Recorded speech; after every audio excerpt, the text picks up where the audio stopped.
Olá, meus caros, tudo bem? Meu nome é Patrícia Greco e é com muita satisfação que a gente continua aqui verificando mais alguns temas relativos a direito eleitoral. E hoje a gente traz aqui algumas questões da parte penal eleitoral para a gente debater. São temas muito importantes, bastante cobrados em concurso também e que demandam a nossa atenção. Vamos lá.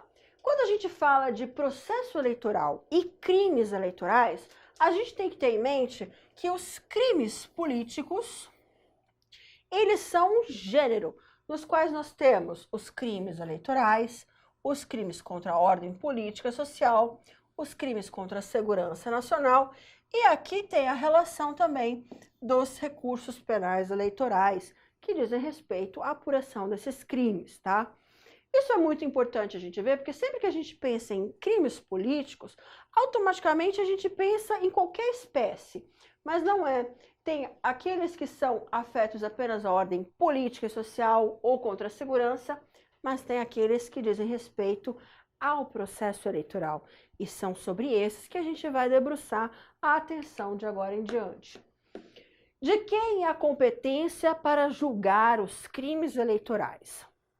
A gente sabe que a Constituição Federal, no artigo 109, estabelece as competências dos juízes federais.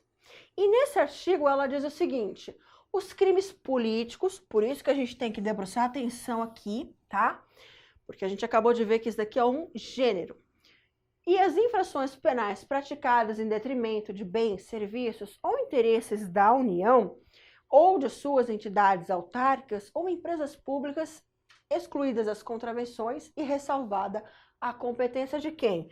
Da Justiça Militar e da Justiça Eleitoral. Então, a competência dos juízes federais são residuais. Por quê? Se excluiu a Justiça Militar, excluiu o eleitoral, o restante é dele. Assim, o processamento e o julgamento dos crimes eleitorais e conexos competem a quem? A Justiça Eleitoral. Perfeito, mas quando a gente fala de crime eleitoral, o que seria um crime eleitoral? Para a gente poder enquadrar na competência da Justiça Eleitoral. Crime eleitoral, pessoal, como espécie que é do gênero crime político, é qualificado como um crime comum e não crime de responsabilidade. Vamos lembrar lá das classificações dos tipos penais? O que é um crime comum? É aquele crime que não exige qualidade nenhuma do seu agente perpetrador. Então pode ser qualquer pessoa que cometa um crime. Os crimes eleitorais têm essa natureza. E não crimes de responsabilidade, que exigem do agente que comete aquele delito uma qualidade especial de agente público. Então o eleitor, porventura, que não tem essa qualidade de agente público, pode cometer também um crime eleitoral. Exatamente por ser crime comum, tá certo? Agora vamos ver uma coisa que é muito importante e aí destaca a esfera eleitoral das esferas penais comuns. Todos os crimes eleitorais, isso a gente pode falar sem medo, a gente sabe que no direito poucas vezes a gente pode usar palavras todos, nunca, mas todos os crimes eleitorais são de ação pública, ação penal incondicionada. Logo, qualquer cidadão pode comunicar infração penal, a notícia é crime eleitoral, ao juiz eleitoral, modo escrito, modo verbal, e ele vai encaminhar daí para o Ministério Público. E é o Ministério Público que detém o poder das denúncias eleitorais, tá certo? Perfeito. A resolução 23363 de 2011, ela fala um pouquinho mais sobre a disciplina da apuração dos crimes eleitorais e instauração do inquérito policial eleitoral. Senhores, eu sugiro a leitura dos seus 13 artigos. É uma resolução até que curta, tá? Aqui, dado o tempo, a gente não pode esmiuçá-la, mas eu trago a conhecimento dos senhores, por quê? Porque ela é muito importante para quem quer entender melhor esse funcionamento da instauração do inquérito eleitoral e como é que se dá esse processo de apuração. Segundo a resolução, cabe a quem essa investigação? Cabe à Polícia Federal exercer a função do quê? De polícia judiciária em matéria eleitoral. Mas a gente sabe que nem toda cidade tem a Polícia Federal. Nesse caso, então, a gente subsidiariamente vai se utilizar de uma forma suprativa, né, da Polícia Civil. É a Polícia Civil, então, que vai apurar os ilícitos eleitorais. E quem compete, então, o julgamento de crimes eleitorais em razão da pessoa, tá? É a competência por foro, é o chamado foro privilegiado aqui. Existem pessoas que gozam do privilégio do foro. Exemplo, a gente sempre pensa em parlamentar, mas nem sempre é o caso. Menores que venham a praticar um ato infracional equiparado a crime eleitoral. Por exemplo, é aquele eleitor de 16 anos que resolveu tirar uma selfie do lado de dentro da cabina de votação. E com isso, periclitou daí o sigilo da sua votação. Isso é um crime. Mas por ele ser menor de idade, o ECA, o Estatuto da Criança e do Adolescente, puxa a competência para análise, então, dessa infração. E ele vai ser o quê? Processado e julgado não perante a Justiça Eleitoral, mas perante a vara especializada da infância e juventude, tá? Essa daí é uma exceção que a gente vê especialidade versus especialidade. Além disso, também tem aqueles que a gente já está acostumado a saber, que são prerrogativas de foro em razão da função desempenhada. Se a gente estiver falando de crimes eleitorais cometidos pelo presidente e vice-presidente da República, a competência não vai ser do TSE, como alguns poderiam imaginar, mas vai ser do STF. Se for, por sua vez, cometida por governadores e vice-governadores dos estados e do Distrito Federal, automaticamente essa competência é do STJ. E aqui, pessoal, eu trouxe o caso de uma análise do TRE, porque é uma competência de foro privilegiado, ainda que dentro da esfera eleitoral. Como assim? A gente sabe aqui que os prefeitos municipais, mesmo até com já decisões, lastro jurisprudencial, afirmou que a competência para recebimento de denúncia contra o prefeito, em se tratando de crime eleitoral, não vai ser do juiz eleitoral, mas sim do TRE. Por outro lado, vereadores incluem-se em pessoas sem privilégio de foro e são julgados por quem? Aí sim, pelos juízes eleitorais, certo? Então, é uma prerrogativa de foro, ainda que dentro da esfera eleitoral, mas que os senhores precisam saber. Perfeito. De quem é a competência para apuração em se falando de lapso temporal? Se o crime eleitoral for praticado por candidato durante a campanha, a competência para julgar é do juiz eleitoral, tá certo? Ah, mas e se a pessoa depois ela ganhar a eleição? Simples. Se o mesmo candidato for eleito, ele passará a ter privilégio de foro. E a depender do cargo para o qual foi eleito, a partir da diplomação, esse é o marco divisor de águas, tá certo? Terá a transferência do processo para a referida competência. Então, verificou a apuração do crime depois da diplomação, ele passa a ter direito à prerrogativa de foro, conforme a gente pôde ver. Acabou de se eleger presidente, quem vai julgar o caso dele vai ser o STF. Acabou de ser eleito para governador, o STJ. E acabou de virar um prefeito, vai ser o TRE. E quando a gente está falando de conexão e continência, a gente sabe que às vezes para cometer um ilícito, acaba vindo um combo, um pacote de crimes ali. Às vezes você tem que cometer um crime para a realização de outro, e às vezes nesse meio a gente tem um crime eleitoral e um crime comum. Ou então são dois crimes diversos cometidos, mas com o mesmo fim, e que afeta a esfera de atuação eleitoral. Meus caros, estamos diante então de conexão e continência. Conexão é quando há uma dependência entre duas ou mais infrações penais. Só acontece uma se tiver a outra. Mas se uma delas afetar o direito eleitoral, ela é da nossa preocupação. Continência é quando contém. Vislumbra-se no fato de uma causa estar contida na outra. Como é que funciona em casos de conexão? Dois crimes diferentes que se unem, ou um crime que precisa ser realizado para que consiga a realização de outro tipo. Nesses casos, a regra relativa à competência para o processamento de crimes conexos ou em continência com crimes eleitorais continua sendo de quem? Da competência da Justiça Eleitoral. Prevalece pelo critério da especialidade. Ou seja, a Justiça Eleitoral atrai para si a competência do crime eleitoral e do crime não eleitoral. Mas calma, não é qualquer atração que ela faz. Existem algumas exceções, como sempre. Uma delas é a questão do crime doloso contra a vida, se ele estiver conexo a um crime eleitoral. Nesse caso, como é que funciona? A gente tem alguma saída legal, alguma saída jurisprudencial? Quem vai nos apontar a solução, na verdade, é a doutrina. E com uma base, um embasamento constitucional. Por quê? Se os senhores olharem lá no artigo 5º da Constituição Federal, verão que a competência para julgamento de crimes dolosos contra a vida competem a quem?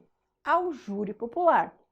Como é uma competência constitucionalmente colocada, se a gente tiver um crime doloso contra a vida, mas a conexão, a continência, o que seja, de um crime eleitoral, a Justiça Eleitoral, então, vai sofrer o chamado desdobramento, em que o crime eleitoral vai para a competência eleitoral e o crime doloso da vida vai para a competência, então, do Tribunal de Júri, certo? Como é que funciona a questão do Ministério Público Eleitoral? Pessoal, o Ministério Público Eleitoral, ele é um órgão do Ministério Público que ele tem a incumbência de promover junto à Justiça Eleitoral o quê? A defesa da ordem jurídica, do regime democrático e dos interesses sociais individuais indisponíveis. Ele é a figura do fiscal maior no processo eleitoral, digamos assim, e por excelência. O Procurador-Geral Eleitoral é o Procurador-Geral da República. Automaticamente uma figura é outra. Você tem o PGR, que também é o PGE. O Procurador-Geral da República também traz essa vinculação no período eleitoral, ele é o Procurador também Geral Eleitoral. Ele vai atuar onde? Junto ao TSE. Uma observação, o Procurador-Geral da República, ele tem poderes para designar um dos subprocuradores gerais da República, é aquele que será vice dele, né? O vice-procurador-geral eleitoral, a quem cumprirá substituí-lo perante o TSE, né? Não é porque uma pessoa detém aquele cargo que ela não vai poder, às vezes, tirar férias, alguma licença, então ele tem que ter um vice, e ele vai indicar esse vice. Incumbe ao PGR designar também aqui o procurador regional eleitoral de cada estado e do Distrito Federal. Observem que legal, a Justiça Eleitoral, ela tem uma composição mista. Em que pese ela ter um caráter federal, né, que deveria sempre ter a composição por órgãos do Ministério Público Federal, a gente sabe que na atuação em primeira instância, a semelhança também dos juízes de direito são tomadas de quem? Da Justiça Estadual. Então, o promotor eleitoral de primeiro grau ali é o Ministério Público Estadual, que vai estar emprestando os seus promotores com esta função. E agora falando de conflitos de atribuições no Ministério Público. Seria uma espécie de conflito de competência ali dentro do próprio Ministério Público. Aqui incumbe, então, a solução desses conflitos. Se estivermos falando de conflito de atribuições entre procuradores regionais eleitorais do Estado, um procurador acha que é a competência do outro Estado, quem que vai resolver essa situação? Pessoal, a resolução cabe, então, ao PGR, Procurador-Geral Eleitoral. Como ele está numa esfera acima, ele vai dirimir esse conflito. Agora, se o conflito for entre os promotores de justiça, né, os promotores eleitorais ali de primeiro grau, quem vai resolver é o Procurador Regional Eleitoral. Ele vai dizer, então, a qual zona, a qual município que cabe a resolução daquele crime, a verificação e apuração daquele ilícito, tá? Do respectivo estado, é claro. Se a gente vai falando daí de conflito de atribuição entre o Ministério Público Federal e o estadual, vamos supor, a gente não sabe se isso daqui vai ser incumbência de um juiz estadual daquele estado, ou então se vai ser de um procurador de república desse aqui. Quem vai resolver é a Procuradoria-Geral da República. Mas esse daqui é um entendimento que vem sendo sustentado pelo STF, tá, pessoal? Em nível de jurisprudencial, certo? Esses são os contornos gerais para a gente conseguir compreender essa matéria, esse assunto relativo ao conflito de competência.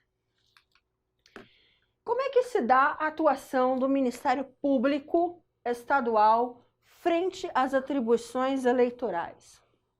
A Lei Complementar 75 de 93, também conhecida como Lei Orgânica do Ministério Público, ali no artigo 72, dita que compete ao Ministério Público Federal exercer no que couber junto à Justiça Eleitoral as funções do Ministério Público, atuando em todas as fases e instâncias do processo eleitoral.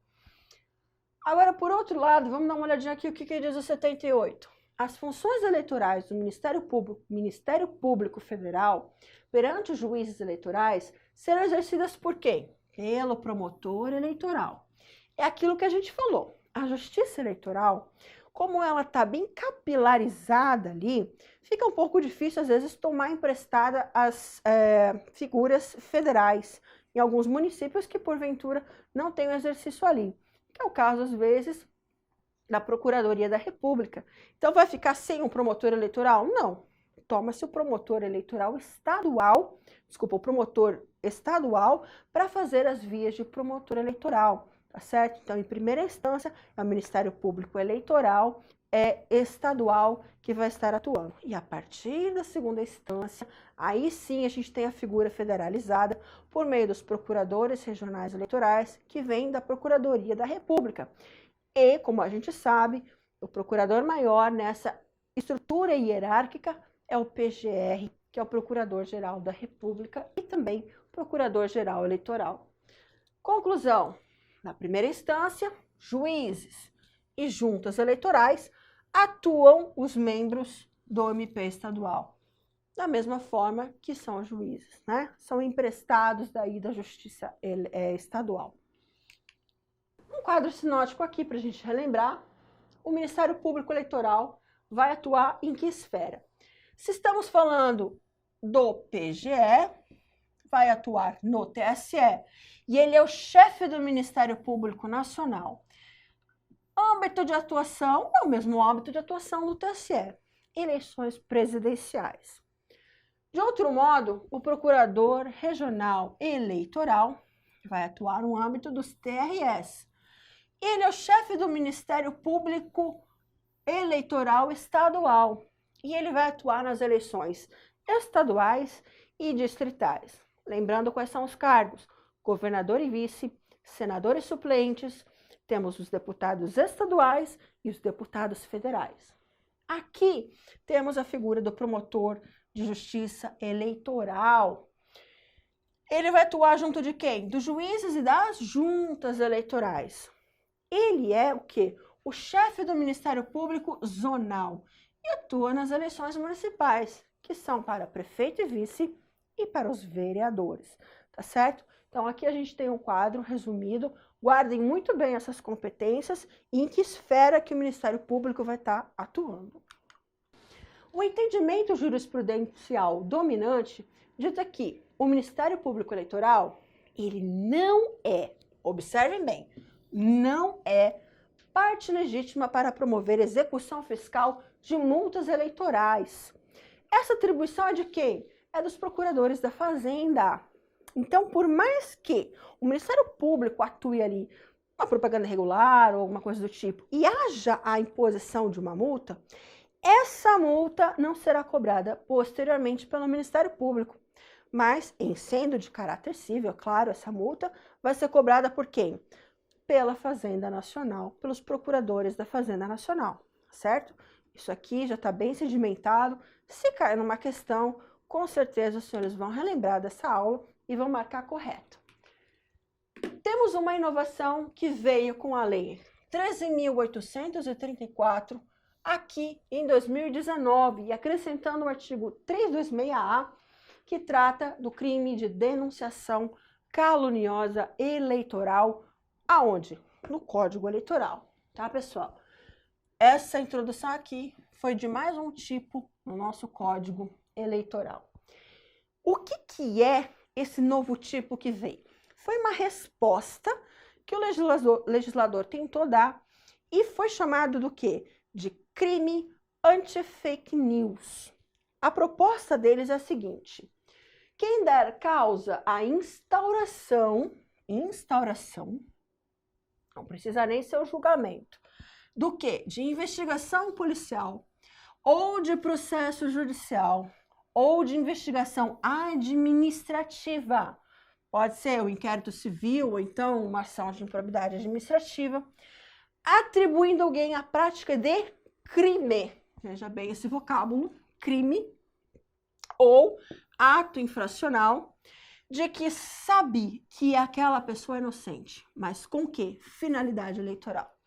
Ou seja, é alguém que está tentando conspurcar, sujar, lesar a imagem de um candidato, atribuindo a prática de um crime que aquela pessoa que está atribuindo sabe que aquele candidato é inocente e, portanto, movimenta a máquina do judiciário, movimenta a máquina estatal para dar início, então, a um procedimento de investigação, podendo, inclusive, esse procedimento de investigação ser em âmbito administrativo.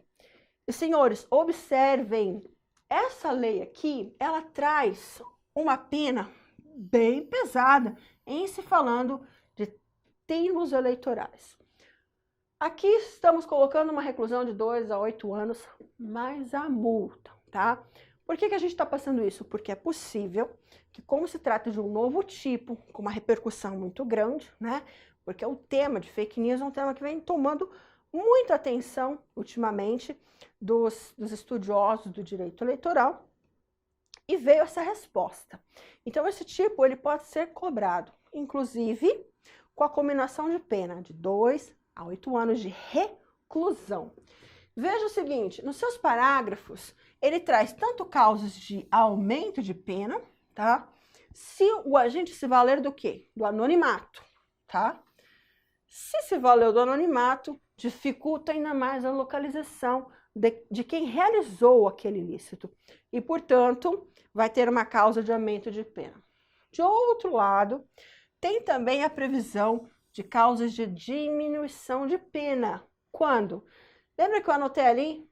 A gente está imputando crime. Mas se a gente imputar uma contravenção, aí sim vai diminuir.